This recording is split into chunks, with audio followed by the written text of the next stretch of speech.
Bueno, vamos a pasar a la última plática del día de hoy. ¿Por qué usar apropiadamente los antibióticos en el primer nivel de atención?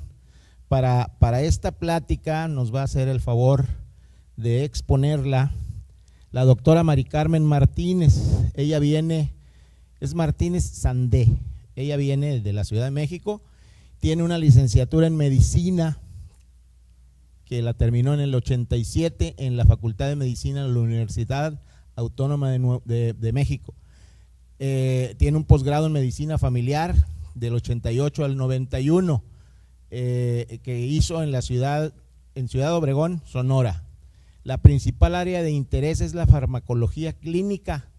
Su posición actual es gerente médico de Bayer de México. Entonces, durante 14 años impartió la asignatura de salud pública en la Facultad de Medicina de la UNAM y ahí mismo fungió como profesora de farmacología durante 2 años. Tiene un diploma, o sea, está recertificada en medicina familiar en el 2009. Entonces, démosle un aplauso, por favor, a la doctora Mari Carmen Martínez Sandé, a quien le voy a pasar el micrófono. Gracias, doctora. Bienvenida. Bien, muchas gracias. Agradezco al colegio la amable invitación. ¿Se escucha? Sí, por permitirme estar con el grupo al cual pertenezco. Es tarde, mas sin embargo, el tema que voy a tratar para su servidora y espero que para ustedes sea de sumo interés es acerca del uso apropiado o el uso juicioso o uso correcto de antimicrobianos en base a recomendaciones. En el 2001, la Organización Mundial de la Salud, vean, el concepto no es nada nuevo, desde el 2001, todo este organismo convoca a expertos en la materia de antimicrobianos, infectólogos, pediatras, farmacólogos, para definir qué es el uso apropiado de antimicrobianos. El consenso determina que es el uso costo efectivo siempre y cuando maximicemos el efecto clínico terapéutico. 2, disminuyan los eventos adversos inherentes al uso de los antimicrobianos. Y 3, disminuya también el riesgo potencial de resistencia bacteriana. Si cada uno de nosotros, cada vez que está utilizando un antimicrobiano, logra estos 3 parámetros, estamos utilizando apropiadamente los antimicrobianos. Es un hecho que este problema de hoy día crece cada día más. ¿Por qué? Porque vemos algunos factores que contribuyen al mal uso de los mismos. Primero, el uso en veterinaria, en el cual nosotros no podemos tener mayor impacto. La pobre información a la comunidad acerca del impacto social de usar inapropiadamente los antibióticos. Por otro lado, si bien desde hace 2 años está en vigor la norma de regulación sanitaria de no vender medicamento antibiótico sin presentar una receta, vemos que esta norma sigue siendo todavía muy débil al respecto. Obviamente se acompaña de un deficiente control en la farmacia y cambio en la prescripción de cada uno de ustedes. Antibióticos con pobres estándares de calidad. ¿A qué me refiero? Tenemos más de 60 genéricos de amoxicilina, mas sin embargo no todos reúnen la característica desde el punto de vista regulatorio de ser intercambiables, ¿de acuerdo? Y obviamente falsificación de medicamentos, que por si este escenario no fuera ya bastante complejo, aún todavía es más. Con respecto al primer punto del uso de antibióticos en veterinaria, ellos lo utilizan prácticamente al igual que nosotros. Lo utilizan con fines preventivos, lo utilizan con fines terapéuticos y también como promotor del crecimiento. Estos son algunos de los medicamentos que se utilizan en veterinaria y tampoco quiero satanizar diciendo que si ellos no los usaran, obviamente no tendríamos este problema. No es tanto, pero sí que podríamos obtener un mayor tiempo de vida útil de los antimicrobianos y obviamente con ello un impacto mucho menor en lo que es resistencia bacteriana. Siguiendo con el tema, en base a el concepto de uso apropiado de antimicrobianos en el 2001 convocado por la Organización Mundial de la Salud, continúan los esfuerzos, por ejemplo, de los Centros para el Control y Prevención de las Enfermedades y emiten 10 recomendaciones para lograr un uso apropiado de medicamentos. Y estos quedan muy bien a la actividad a la cual nosotros nos dedicamos, que es el primer nivel de atención, el primer contacto con el paciente. La primera recomendación: use antibióticos solo cuando sea estrictamente necesario. Aparentemente todos lo hacemos en ese sentido. Utilizamos antibióticos cuando tenemos la sospecha de que es una infección bacteriana. Y obviamente enseñar al paciente a manejar los síntomas inherentes a la infección, pero desde un punto de vista sintomático. Tenemos diversas referencias que nos mencionan que en más de la mitad de los casos los antibióticos no son necesarios. ¿Por qué no son necesarios? Porque estamos ante un problema infeccioso pero de origen viral, o bien infecciones que son propiamente bacterianas pero autolimitantes. De tal forma que entonces los antibióticos prescritos en infecciones virales fluctúa entre el 50 y el 80%, con ello acompañándose de un riesgo inherente a la presencia de eventos adversos, cuando el paciente nunca debió de haber estado expuesto a un antibiótico y por consecuencia a un probable evento adverso inherente al uso del mismo. Y para ejemplo tenemos faringoamigdalitis viral, que es la principal causa, en casi un 80% es de origen viral.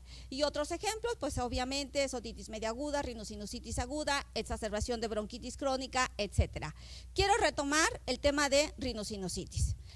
En abril de este año, la Sociedad de Enfermedades Infecciosas de América, ITSA, por sus siglas en inglés, actualiza las guías de tratamiento de rinosinusitis tanto en el niño como en el adulto.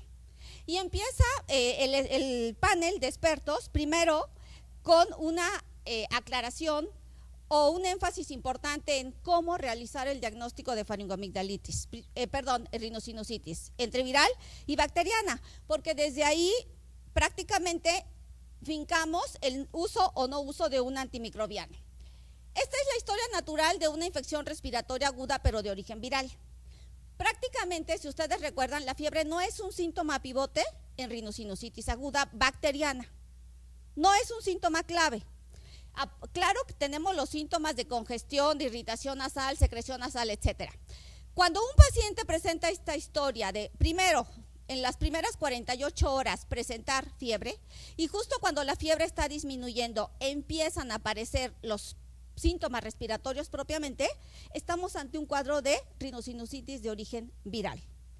Esto no justifica el uso de antimicrobianos, ni por nosotros, ni por cualquier otro médico que vea a este paciente. ¿Qué sucede? Las mismas guías nos dan el sustento. La prevalencia bacteriana actual, al menos en Estados Unidos, porque obviamente esta descripción es americana, pero yo creo que sucede lo mismo en México, la prevalencia bacteriana de rinosinusitis fluctúa entre el 2 y el 10%. ¿Qué quiere decir? Que el resto es viral. Sin embargo, en Estados Unidos, vean, la rinosinusitis constituye la quinta causa de prescripción de antimicrobianos, cuando no hay una justificación. Si la principal causa es viral, ¿por qué ocupa el quinto lugar en la prescripción de antibióticos? Por otro lado, continuando con la primera recomendación, usar antibióticos solo cuando sea estrictamente necesario. Se nos ha olvidado recomendar al paciente o a los papás del paciente cuáles son esas medidas de soporte general. Medidas de soporte general que ante un cuadro infeccioso viral y no bacteriano serán suficientes para calmar al paciente o a los padres del pequeño, como cuáles: control de la fiebre por medios físicos, la hidratación, el uso de antipiréticos o de analgésicos antiinflamatorios no esteroideos. Y obviamente en este rubro está la educación al paciente. Un aspecto que hemos olvidado como médicos familiares: educar al paciente. ¿Por qué? Porque él no sabe del impacto, no tan solo en su persona, sino el impacto social que tiene el usar inapropiadamente los antibióticos. ¿Qué nos recomienda esta sociedad en cuanto en qué casos no utilizar antimicrobianos? Obviamente, si el paciente no tiene otros síntomas más que fiebre, no tenemos por qué usar inmediatamente antibióticos. Si el paciente está ante una infección bacteriana autolimitante, que nosotros sabemos que por la historia natural de la enfermedad me va a llevar a la remisión de los síntomas en 5 o 7 días, es más, hasta 10 días en una rinositis viral, no tengo por qué usar antibiótico. En el caso de una bacteriuria asintomática, excepto durante el embarazo, no tenemos por qué dar antibiótico y obviamente cuando estamos ante un caso de colonización asintomática. Caso específico, el paciente con exacerbación infecciosa de bronquitis crónica. Algunos de ellos están colonizados con Streptococcus pneumoniae y con Haemophilus influenza, pero eso no merita necesariamente que tengamos que administrar un antibiótico si el paciente no cae en una agudización, y esa agudización es de origen bacteriano, porque el paciente con bronquitis crónica puede tener una agudización pero no infecciosa, como consecuencia, por ejemplo, de alguna otra comorbilidad con la cual esté cursando. Segunda recomendación, usar el antibiótico adecuado. Esta recomendación va enfocada a 1. Usar el antibiótico de acuerdo al patógeno que está causando el problema infeccioso. Sabemos todos los aquí presentes que los 3 microorganismos que causan rhinosinusitis aguda, otitis media aguda y exacerbación infecciosa de bronquitis crónica son Haemophilus influenza, Streptococcus pneumoniae y Klebsiella. Entonces, si utilizamos adecuadamente un antibiótico que cubra a cualquiera de estos 3, que claro, la incidencia y prevalencia es diferente en cada una de las 3 entidades nosológicas, estaremos haciendo lo correcto. Utilizar las evaluaciones de sensibilidad local. ¿Qué pasa con el reporte de sensibilidad? Si bien hoy sé que Streptococcus beta hemolítico sigue siendo 100% sensible a la penicilina, ya sea de administración inyectable o de administración oral, no se justifica utilizar otro antibiótico de otra clase terapéutica para tratar una faringoamigdalitis bacteriana. Obviamente, conocer los patrones de resistencia antimicrobiana actuales, vigentes. ¿Cuál es el porcentaje de Streptococcus pneumoniae hoy día resistente, por ejemplo, a los derivados de la penicilina? ¿En cuánto fluctúa? ¿Cuál es la resistencia de Streptococcus a los macrólidos? 30%. En algunos países llega a ser hasta el 50%, por lo cual hoy por hoy los macrólidos no se consideran primera opción ante la sospecha de un Streptococcus pneumoniae. Preferir antibióticos de reducido espectro, lo voy a ir analizando sobre la marcha, salvo que esté justificado utilizar un antibiótico de amplio espectro desde un inicio, por supuesto que también se justifica. Es decir, si estoy ante una infección polimicrobiana, si estoy ante una gran diversidad de patógenos que puedan estar presentes y ser los causantes de este problema, se justifica utilizar desde un inicio un antibiótico de amplio espectro.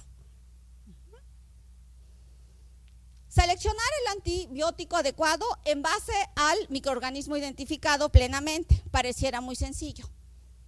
Tenemos aquí la imagen de un Streptococcus pneumoniae que es responsable, dependiendo de la referencia que uno consulte, desde un 20 a un 60% de neumonía adquirida en la comunidad.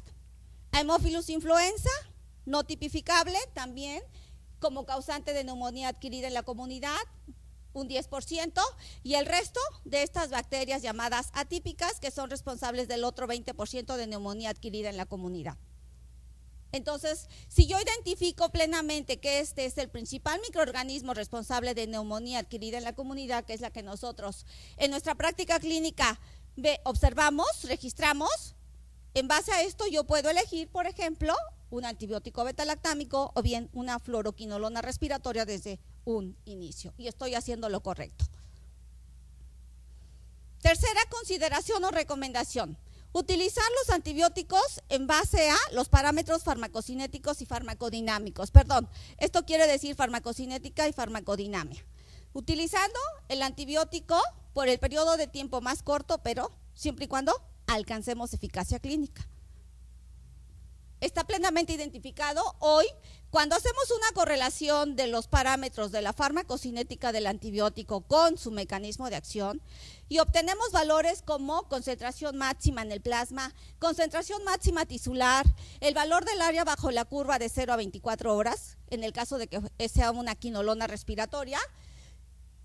Los antibióticos se dividen dependiendo de estas dos características o parámetros en antibióticos que dependen de la concentración y antibióticos que dependen del tiempo, ¿verdad? Dentro del primer grupo, y vean esta clasificación, no es nueva. Desde 1980, estos parámetros nos ayudan, 1, a elegir el antibiótico apropiado, 2, elegir el antibiótico que reúna esta característica de eliminar a la bacteria a lo largo del lapso de administración, y 3, lograr su erradicación. Dentro del primer grupo tenemos a las fluoroquinolonas, prácticamente moxifloxacino como representante de este grupo, a los aminoglucósidos y antibióticos que dependen del tiempo, betalactámicos, macrólidos, la misma clindamicina, la tetraciclina, el metronidazol, son antibióticos que dependen del tiempo. ¿A qué me refiero con esto? Me voy a apoyar en esta imagen, ¿sí? En nuestras clases de farmacología, ¿se acuerdan que nos mencionaban nuestros profesores? Vamos a definir en el tiempo, en el eje horizontal y en el vertical, vamos a determinar la concentración que alcanza el antibiótico, ¿en dónde? En el plasma, o bien en el tejido infectado, llámese senos paranasales, secreción bronquial, etcétera. Y graficamos entonces cuál es el valor, la concentración que va teniendo el antibiótico en un periodo de 0 a 24 horas, considerando que se trata de una fluoroquinolona respiratoria como es moxifloxacino, y trazamos el valor de CYP90, es decir, la concentración que se requiere en el laboratorio para frenar el crecimiento del 90% de las cepas de Streptococcus pneumoniae en ese cultivo. Ok, este valor está plenamente conocido, identificado, y vean, mientras este valor sea más alejado del número 1, o sea, de la unidad, quiere decir que este microorganismo es mucho más sensible al antibiótico. Mientras este valor de CYP90 se aleje de la unidad, significa que el microorganismo es menos sensible a ese antibiótico, de tal forma que puede llegar hasta un punto de ser resistente. Por lo tanto, tenemos que elegir antibióticos cuyo valor de CYP90 sea lo más bajito de la unidad o menor del 1. Vean entonces en este ejemplo cómo Streptococcus pneumoniae con este valor de CYP90 de 0.19 traduce que tiene una gran sensibilidad ¿a quién? A moxifloxacino, una fluoroquinolona respiratoria.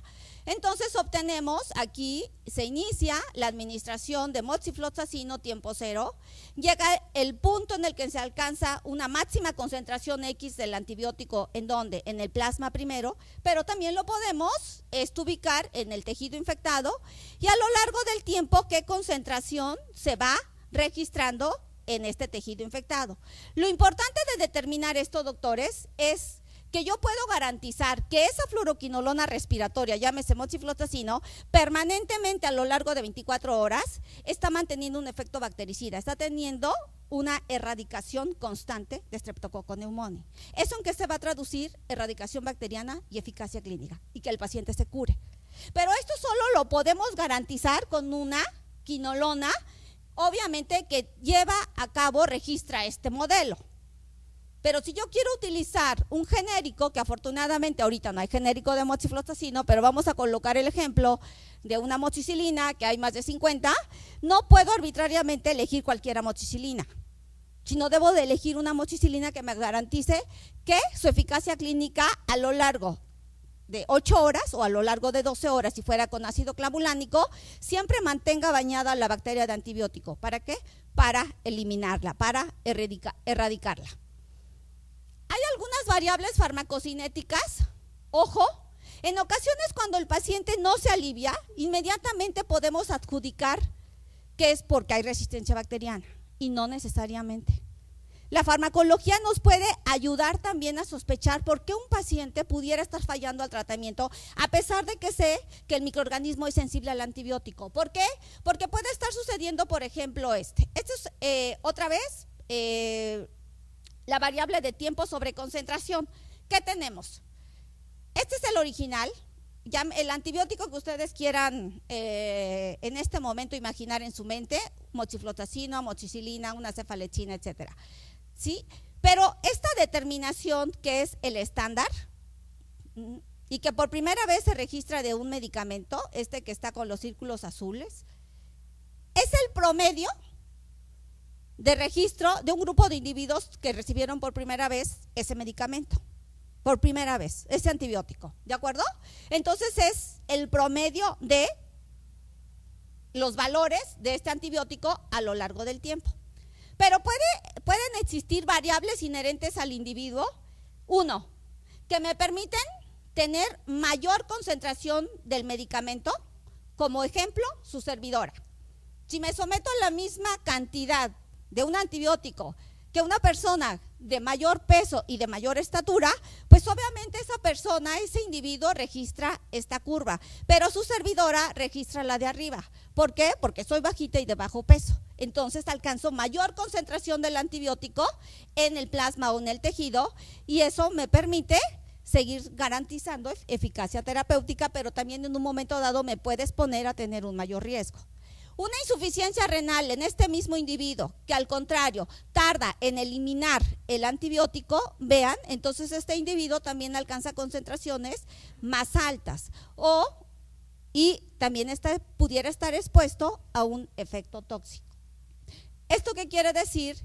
Que hay variables farmacocinéticas y farmacodinámicas que nos pueden llevar a falla terapéutica y no necesariamente es sinónimo de resistencia. ¿De acuerdo? O si estuviéramos utilizando un genérico que no alcanzara a comportarse igual al de referencia al original, pues, ¿qué quiere decir? Que no es porque la bacteria sea resistente, sino lo que hay es mala calidad del antibiótico en cuanto a su fabricación. Entonces, siguiendo este mismo esquema, falla en el tratamiento antibiótico no es sinónimo de resistencia. Y lo vemos claramente en la primera gráfica de arriba, síganme por favor. Este es el de referencia, ¿sí? Por ejemplo, moxifloxacino. Se conoce perfectamente cuál es la cantidad máxima que se registra en la sangre, en el tejido, etcétera, y que siempre sus concentraciones son por arriba de la CIM-90.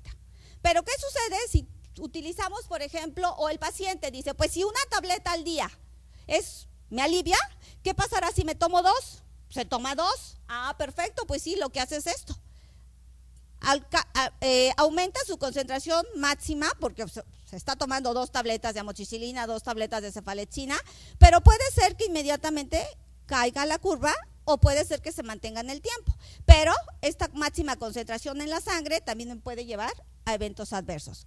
¿Qué sucede si un paciente en lugar de comprar el original me compra, la amoxicilina chafa? Pues vean, es una amoxicilina que apenas sí logra alcanzar, pero para nada esta curva se parece a esta. Una concentración, pero muy, muy insignificante en el tejido infectado. Y esto no logra erradicar a la bacteria. Y no porque la bacteria sea resistente, no, la bacteria es sensible, pero lo que estamos utilizando o lo que compró el paciente es un similar.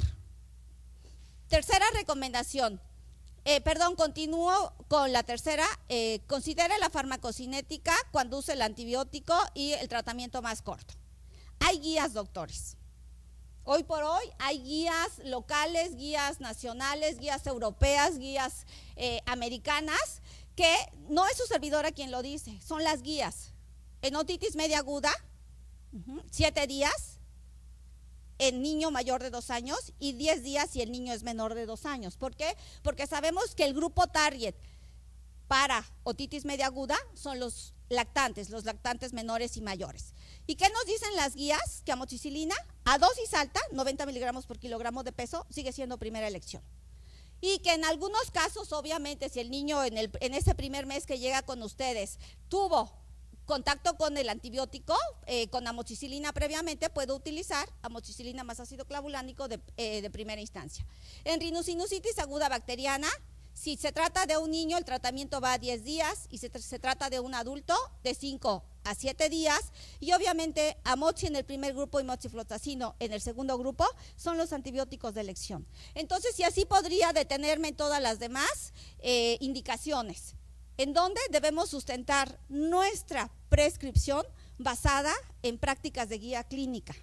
¿Qué nos dicen los expertos? Al final son recomendaciones, sí es un hecho, y como recomendaciones las puedo tomar o las puedo desechar, pero al final están ahí para que podamos basarnos en ellas y hacer una buena praxis. Fomentar el cumplimiento del paciente. ¿Cuántos de ustedes tienen problema con sus pacientes? ¿Por qué? Porque no se apegan al tratamiento, porque no se adhieren al tratamiento, no hay aquiescencia al tratamiento. ¿Por qué? Porque olvidamos, por ejemplo, la actividad del individuo. ¿Para qué? Yo creo que aquí en Monterrey ya tienen un estilo de vida muy parecido al del DF, que salimos desde la mañana y no regresamos hasta en la noche a casa. A ese individuo, ¿para qué le doy un tratamiento de cada 8 horas? Si no se va a pegar al tratamiento. Tengo que buscar entonces un tratamiento de un monodosis, monoterapia, por ejemplo, moxifloxacino, en donde se ajuste el tratamiento a su esquema, a su estilo de vida. Corroborar, explicar, preguntarle al paciente, ¿ha entendido? A ver, repítame cómo va a administrar su medicamento, etcétera. El uso de alarmas para tomar el medicamento, etcétera. Lo importante es lograr la adherencia por parte del paciente. De lo contrario, si no logramos esta adherencia, constantemente va a haber concentraciones subinhibitorias del antibiótico y por lo tanto emergencia de resistencia bacteriana. Y otra vez volvemos, no porque la bacteria sea resistente al antibiótico, no es resistente, estamos eligiendo el antibiótico correcto, pero el paciente no hace lo correcto, no se apega al tratamiento. Por lo tanto, en lugar de tomar un antibiótico de cada 24 horas, lo toma cada 28, cada 30, cada 32 horas. Y al final de ese espacio, entre 24 y 32 horas o 40 horas, ya no hay concentraciones plenamente inhibitorias. Las concentraciones son subinhibitorias. Y lo que hace la bacteria, ante una disminución en el contacto con el antibiótico, expresa una forma de resistencia. La quinta recomendación, use antibióticos en combinación solo en casos específicos. ¿Cuántas recetas no observamos de combinaciones de 2 antibióticos para faringoamigdalitis, por ejemplo, bacteriana? Y eso sí es bacteriana. Está justificado, pero siempre y cuando nosotros conozcamos perfectamente los 2 patógenos que queremos eliminar, sí se justifica. Por ejemplo, administrar un antibiótico para cubrir a un anaerobio junto con un anaerobicida, si es que sospecho de que hubiera un anaerobio y que el primer antibiótico no lo cubra. ¿Por qué?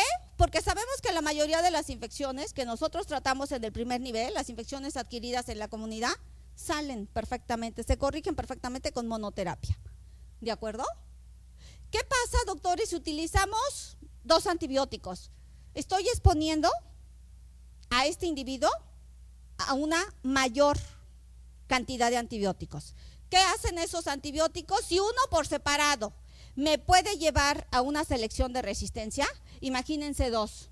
Aumenta la probabilidad de seleccionar solo a las cepas sensibles y queden las resistentes. Aumenta el riesgo de eventos adversos porque estoy combinando 2 antibióticos y obviamente el costo. El costo también hoy es importante en cuanto al rubro de antibióticos.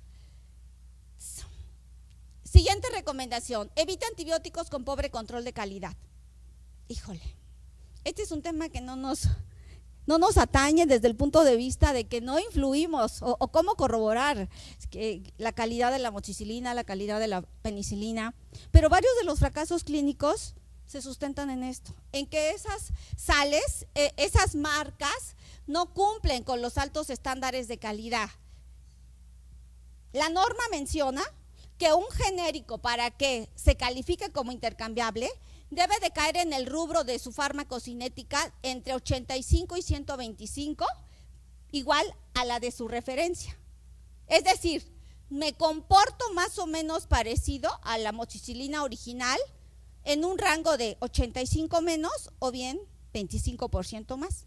Y está permitido entonces, bajo esta circunstancia o este valor, que ese genérico obtenga el valor de intercambiable. Pero ojo, no todos los genéricos que tenemos en el mercado cumplen en rango 85-125. Por lo tanto, ¿qué tenemos? Que algunos de ellos, este es un ejemplo a mí que me encanta. ¿Por qué? Porque aparentemente creemos que el paciente está tomando una ampicilina, una cefalexina, ¿y qué creen? Que la amoxicilina es de tan mala calidad que cuando cae al estómago ni siquiera se disuelve, ni siquiera se desintegra. ¿Y qué pasa? Pues que si esta tableta o cápsula nunca se desintegra al contacto con el ácido clorhídrico, va a seguir su recorrido en el duodeno, que es donde debería de absorberse, y no se absorbe. ¿Por qué? Porque nunca se desintegró, nunca se disolvió, y va a continuar por todo el trayecto del intestino delgado y grueso, y cuando va al baño, ¿qué creen? Que hasta ruido hace. ¿Sí? ¿Por qué? Pues porque nunca se disuelve, nunca se desintegra, ¿verdad? Gracias. Pero ¿qué dicen los pacientes? O sea, es que sí me alivié. Pues sí, mi vida, te aliviaste, pero ¿por qué te aliviaste? Por la historia natural de la enfermedad y porque era viral. ¿Sí? Más no por el medicamento. De tal forma que la norma que entró en vigor hace 2 años con respecto a la regulación de antibióticos, nos menciona que todos los genéricos están obligados, todos, a demostrar bioequivalencia. Perdón, ese es el ideal. Si hablamos del ideal, perfecto, pero la realidad es otra. No todos los genéricos han demostrado bioequivalencia. ¿Para qué? Para ser intercambiables. ¿De acuerdo? Por lo tanto, bioequivalencia, ojo, el mero hecho de que aún así siendo bioequivalente, tampoco me garantiza eficacia clínica, ¿eh?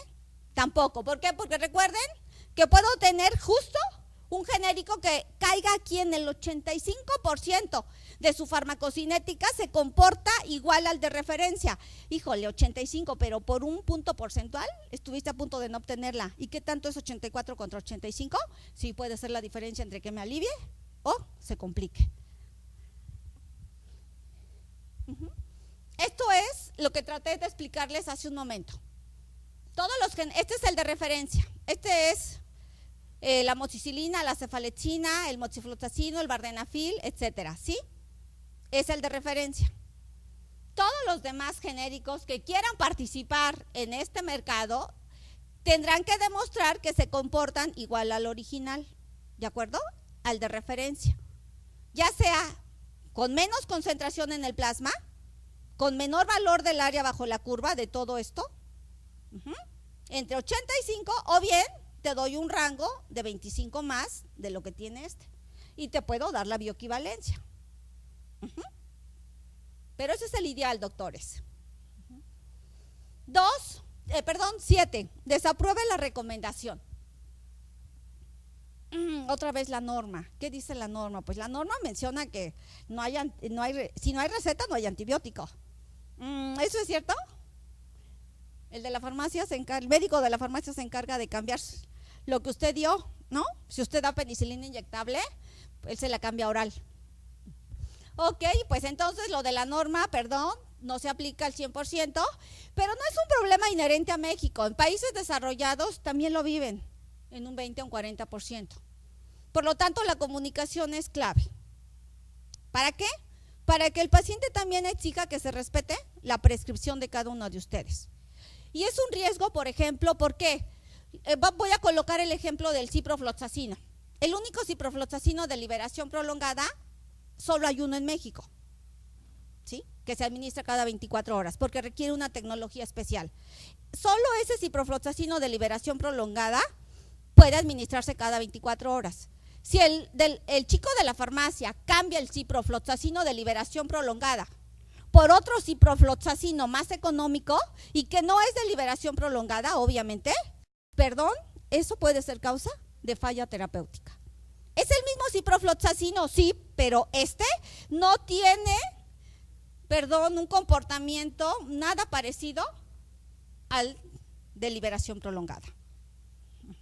Por eso tenemos que ser muy cuidadosos en que se respete la receta y que el paciente también haga respetar su derecho.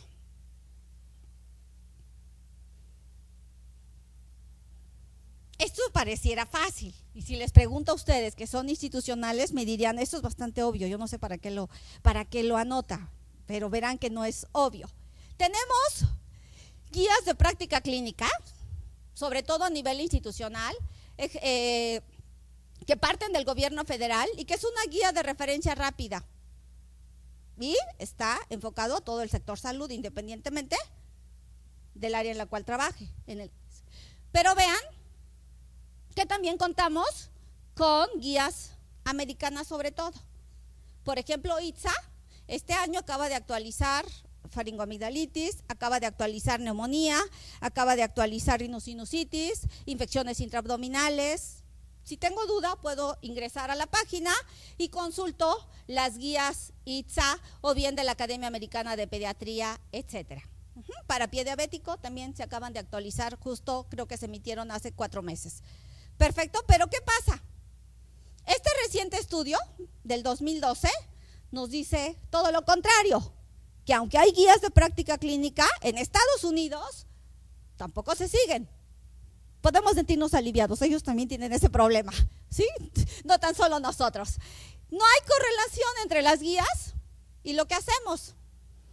Este estudio considera, encuestan más bien a pacientes de aseguradoras en un periodo del 2000 al 2009.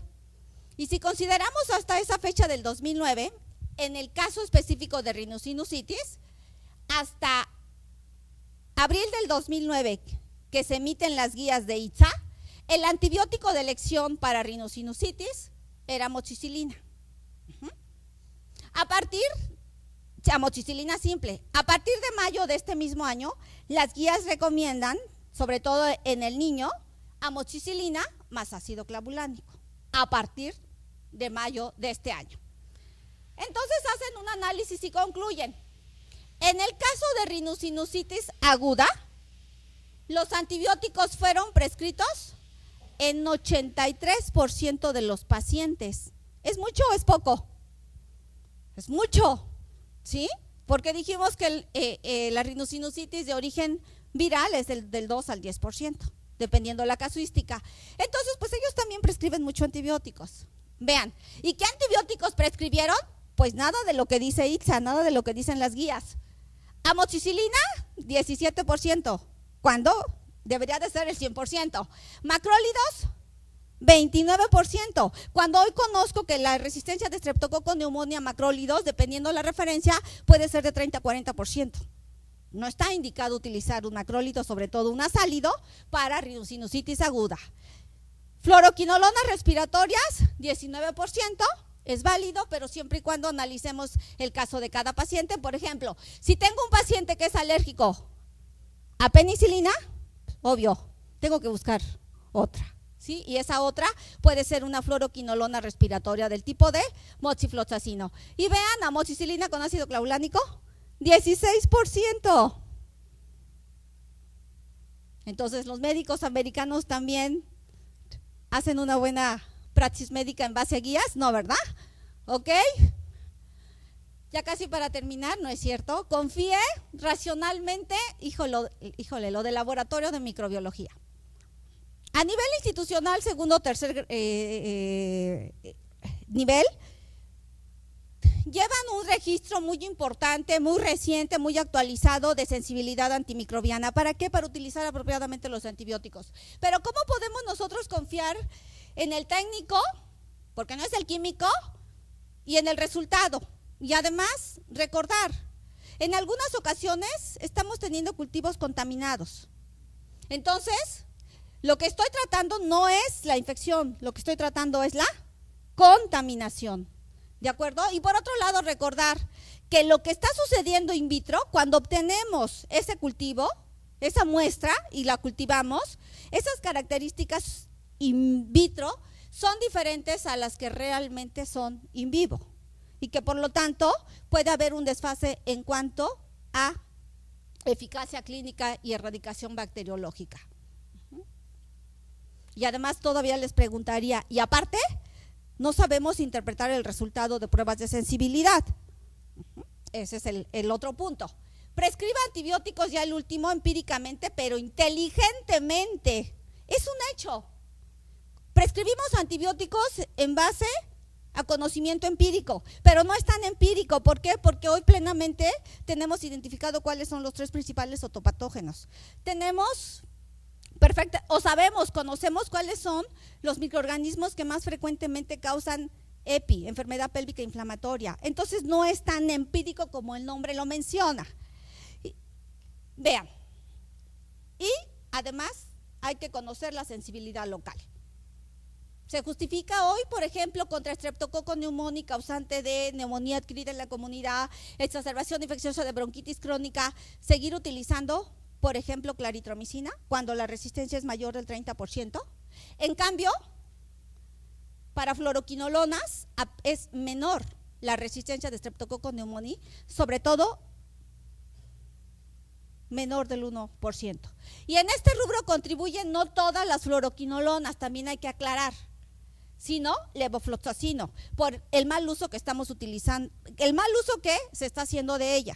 Entonces, la bacteria plenamente no identifica si se trata de levo o de mochi, hace una resistencia bacteriana cruzada y puede, a eso se debe que sea menor al 1%, pero básicamente esta pequeña resistencia es debida a levofloxacino.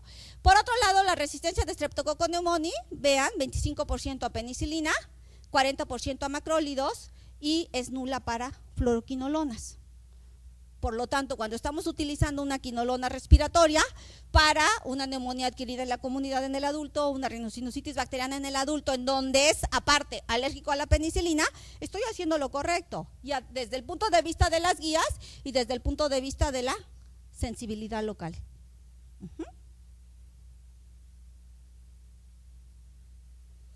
Precisamente hablando de estos mecanismos de resistencia, la resistencia de Streptococcus pneumoniae, me apoyo en el gráfico siguiente, la resistencia de Streptococcus pneumoniae es por beta-lactamasas. De ahí entonces que afortunadamente todavía seguimos contando con amoxicilina dosis alta.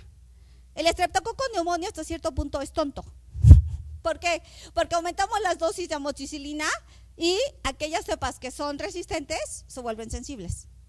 Esa es la gran ventaja que tenemos con los beta-lactámicos del tipo de amoxicilina, cosa que no tienen los macrólidos. La producción de beta-lactamasas se lleva a cabo por parte de Haemophilus influenza, por lo tanto, aquí sí está justificado utilizar amoxicilina con ácido clavulánico, porque si la resistencia de Haemophilus es por beta-lactamasas, cuando colocamos un inhibidor de beta-lactamasas como es el ácido clavulánico, obviamente abato este problema de resistencia. ¿Sí? Y el otro problema que es menos común, la incapacidad del antibiótico para penetrar, por ejemplo, en estas barreras, y la primera barrera es la pared celular. De tal forma que, ¿cuál es el marco epidemiológico que hoy tenemos? ¿Tenemos retos? Sí, y muchos. ¿Tenemos cambios? Sí, efectivamente. Uno de esos cambios es, por ejemplo, el esquema de vacunación, sobre todo contra Streptococcus pneumoniae y contra Haemophilus influenza. ¿Por qué? Porque ahora los niños que padecen otitis media, ¿qué creen? Que las cepas causantes de otitis media aguda son precisamente las que no están contenidas en la vacuna. El Streptococcus pneumoniae es tan hábil que protege al pequeño, pero de las cepas que están incluidas en la vacuna. Mas, sin embargo, aquellas que no están, obviamente son susceptibles de causar otitis media en el niño. ¿Qué otro cambio tenemos? El mal uso que hemos hecho de los antibióticos, el aumento de la resistencia bacteriana. ¿Y qué tenemos como retos? El primer reto sería decir no a los antibióticos. ¿Sí? Si no quiero tener un problema de resistencia bacteriana, el primer paso es no utilizarlos. Prevenir la infección. Uso juicioso de los mismos. Ok, no tengo otra alternativa, es una infección bacteriana, tengo que utilizar un antibiótico, perfecto, me remonto a lo que dice la Organización Mundial de la Salud, utilizarlos apropiadamente. Utilizar antibióticos costo eficaces, no castigar la eficacia por precio, tampoco se vale, porque si así fuera, pues ya los similares me ganaron. Comprar una amoxicilina de 20 pesos o 15 pesos, más económico que comprar un refresco de esos de 3 litros o... Y por otro, incentivar la investigación para nuevos antibióticos. Este es un tema muy quisquilloso. No hay nuevos antibióticos para el futuro. No los hay. Y en cambio vean cómo la frecuencia, por ejemplo, de este Staphylococcus aureus meticilino resistentes, como la frecuencia de enterococo resistente a vancomicina, como el Streptococcus pneumoniae resistente a penicilina y obviamente, como lo hablábamos, de Streptococcus pneumoniae menos del 1% resistente a fluoroquinolonas, vean, cada vez va aumentando. ¿Y qué sucede? Por otro lado, si analizamos aquí en la parte inferior, la investigación va disminuyendo. Y más con los altos estándares de exigencia que hoy tiene la FDA para aprobar nuevos antibióticos. No tenemos nuevos antibióticos en investigación, nuevos totalmente, en un nuevo target de la bacteria, no lo hay. Vienen, por ejemplo, antibióticos del grupo de las oxosolidinonas, un glucopéptido, pero al final ya sabemos dónde actúan, ¿sí? Inhibiendo la síntesis de la pared celular, inhibiendo la síntesis de proteínas a nivel ribosomal, pero ya conocemos esos mecanismos de acción, así que totalmente novedosos no lo son. Por eso, la recomendación es cuidar los antibióticos que tenemos.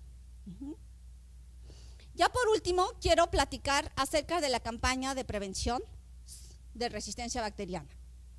El CDC, es decir, el Centro para el Control y Prevención de Enfermedades, en el 2001 también se esfuerza para llevar a cabo un plan en primer nivel, segundo nivel y tercer nivel de atención para utilizar los antibióticos en forma apropiada. Esto se une con el Instituto Nacional de Salud también, obviamente de Estados Unidos, y con la FDA. ¿Qué tenemos como campaña? Primero, vamos a analizar por qué los microorganismos se vuelven resistentes. Perfecto, tengo una bacteria aquí que es resistente. Los microorganismos tienen varios mecanismos bajo los cuales pueden ser resistentes al antibiótico. Uno de ellos, mutación en el cromosoma. ¿Y cómo transfieren esa información de mutación a las otras células? Pues lo pueden hacer, por ejemplo, por transferencia o por conjugación. Entonces, esta imagen me ayuda a entender cómo se lleva a cabo ese patrón de resistencia. Tengo una bacteria resistente, esta muta y transfiere este gen de resistencia a las bacterias hijas. Entonces, esta bacteria que previamente era sensible, ahora se convierte en resistente porque esta bacteria ha mutado y ha transmitido esta información de resistencia a esta otra. ¿Qué tenemos en el siguiente esquema? ¿Cómo un antibiótico selecciona cepas? Pues un antibiótico, efectivamente, lo vemos acá. Aquí tenemos una bacteria resistente, vean, son más frecuentes las sensibles. Esta es resistente porque ya tiene un código de resistencia. Y cuando esta rara bacteria, ¿sí?, se expone a un antimicrobiano, ¿qué pasa? Ahora, ¿cómo ven esta imagen? ¿Quiénes gana? ¿La resistente o la sensible? La resistente. Porque el antimicrobiano hace una selección de resistencia. Selecciona a las más débiles, que obviamente son las que van a morir, y sobreviven las más fuertes, las que resisten la acción del antibiótico. Entonces, por esto en este esquema, una sola cepa resistente y muchas sensibles, pero cuando esta cepa resistente se expone a un antimicrobiano y sobre todo que no era necesario usarlo, ¿qué vamos a tener? Pues ahora una colonia de cepas resistentes y las sensibles empiezan a desaparecer. Entonces, el CDC, continuando con esta campaña para el uso apropiado de antimicrobianos, nos da estrategias claves para la prevención. ¿Qué tenemos? Tenemos a un patógeno que es causante de una infección, ¿sí? Ante la presencia de una infección, el médico tiene que utilizar apropiadamente los antimicrobianos, pero este antimicrobiano, en base a lo que veíamos acá, me puede llevar a una selección de resistencia, ¿ok? Entonces, aparece una respuesta de resistencia a los antimicrobianos. ¿Y qué tengo ahora? Tengo un patógeno resistente, ¿ok? Entonces, este patógeno resistente me va a causar nuevamente una infección. Debo de romper este círculo. ¿Cómo? Previniendo la infección. ¿Cómo? Haciendo un diagnóstico y un tratamiento lo más rápidamente posible, identificando al patógeno responsable de dicho proceso infeccioso. Además, si ya no pude actuar aquí ni acá, no me queda más que utilizar correctamente los antibióticos en base a este microorganismo identificado. Y por último, prevenir la transmisión. ¿sí? Que este paciente que ya está infectado, que este paciente que ya es portador de un patógeno resistente, se quede en casa, que no vaya a trabajar, que lleve a cabo las medidas generales. ¿Para qué? Para que me prevenga la transmisión de este patógeno resistente, pues obviamente al resto de sus compañeros de trabajo, etcétera. Y de esta manera, con estas 4 estrategias claves del CDC, prevenir, diagnosticar rápidamente, uso acertado y prevención de la transmisión, tenemos nuevamente a patógenos que siguen siendo sensibles a los pocos antibióticos de los cuales hoy disponemos. Tenemos las 4 estrategias entonces: prevenir la infección, diagnosticar, usar acertadamente los antibióticos y prevenir la transmisión. Los médicos tenemos la solución en nuestras manos, hay que utilizar las mismas. Estos son los 12 pasos. El CDC está muy preocupado, enfocado, ocupado, ¿para qué? Para realizar campañas destinadas a grupos target, a grupos, por ejemplo, de pacientes hospitalizados, a niños que también son portadores de este tipo de infecciones. Y una de esas estrategias claves es esta: 12 pasos para prevenir la resistencia. ¿En quiénes? En los adultos hospitalizados. Y nos lleva de la mano. Ok, nosotros no tenemos participación en el tratamiento de este grupo de pacientes hospitalizados, pero algunos de estos puntos, o varios de ellos, aplican muy bien a nuestra práctica clínica diaria. ¿Cómo puedo prevenir la infección? Vacunando, retirando los catéteres lo más rápidamente posible, diagnosticar y tratar eficazmente, adaptar el tratamiento de acuerdo al patógeno responsable, consultar al experto, que no nos dé pena. El farmacólogo nos puede ayudar, el epidemiólogo, el experto en infecciones, el infectólogo de niños, el infectólogo de adultos, etcétera. Consultemos al experto. Utilizar apropiadamente los antibióticos, practicar el control de los antimicrobianos, conocer sensibilidad, conocer prevalencia de resistencia, utilizar datos locales, tratar la infección, no la infección, tratar la infección, no la colonización. Rechazar a la vancomicina, porque la vancomicina se utiliza inapropiadamente en los hospitales. Deje de tratar si la infección se cura o es poco probable, y para prevenir la transmisión, aislar el agente patógeno y romper la cadena de contagio. ¿Perfecto? ¿Por qué la resistencia antimicrobiana es compleja? Todos participamos, participa el paciente, participa el microorganismo, participamos los médicos y obviamente también el antibiótico que se elija. ¿Por qué? Porque en cuanto al paciente, tiene que ver mucho la edad. Se trata de un niño, se trata de un adulto mayor. El origen no se tratan igual, la neumonía adquirida en el hospital, la neumonía nosocomial. La infección, ¿estoy tratando la infección o estoy tratando la colonización o estoy tratando la contaminación? En cuanto al antimicrobiano, tiene que ver el espectro. ¿Qué espectro tiene? ¿Un espectro reducido? ¿Un espectro muy amplio? El modo de empleo, cuántos días, la dosificación, el tiempo de tratamiento. En cuanto al microorganismo, ¿qué patógeno es? ¿Es un patógeno extracelular? ¿Es un patógeno intracelular? Por ejemplo, los atípicos tienen localización intracelular. El antibiótico que elijamos debe de tener una presencia dentro, por ejemplo, de los macrófagos alveolares, en el caso de que se tratara de una exacerbación infecciosa. Y sé que eso lo logran muy bien los macrólidos, pero sobre todo los azálidos, no la eritromicina, ¿ok?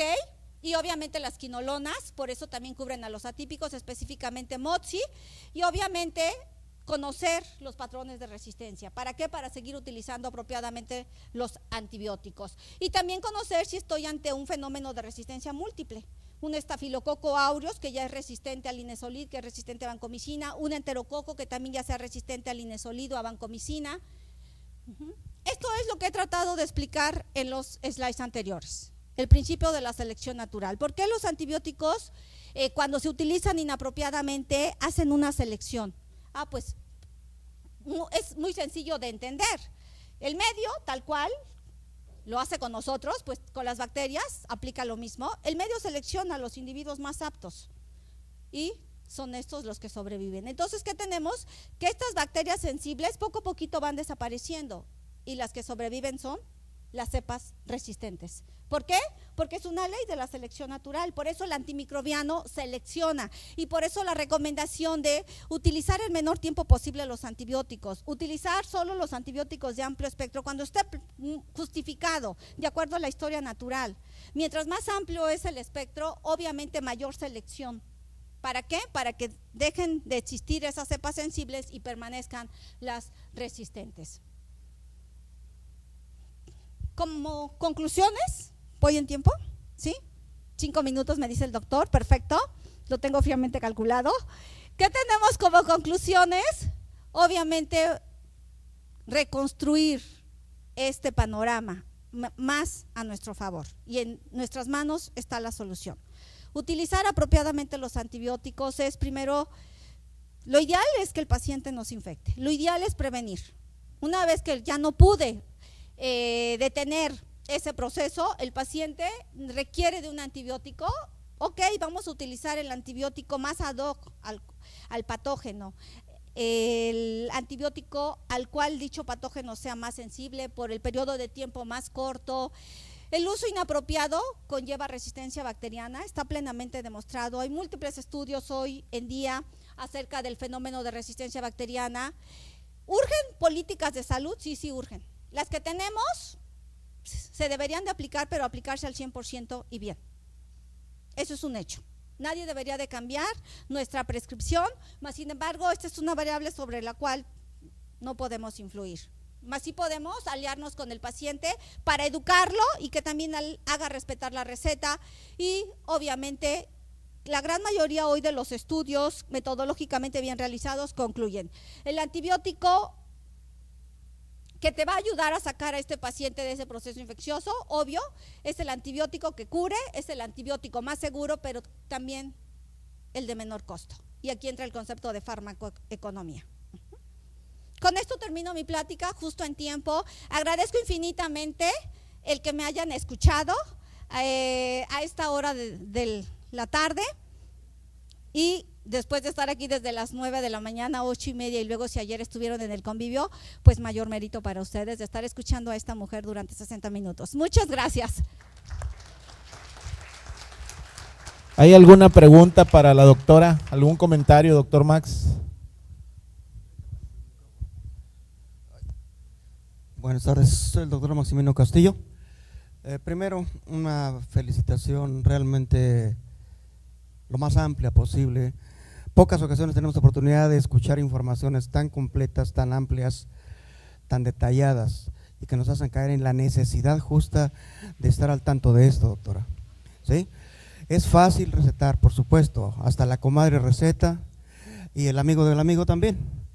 Es muy fácil como nosotros dar una medicación, es muy fácil caer en el juego también de la mercadotecnia y en el juego también político estructural de la medicina.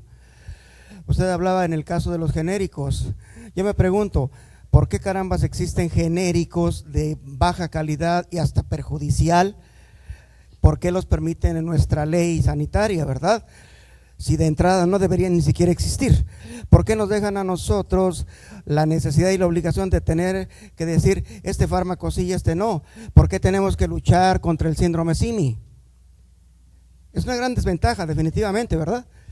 Pero aún todavía es cuando le sumamos las carencias, los atavismos y los vicios que traemos como médicos de tratar el síntoma, más no la enfermedad.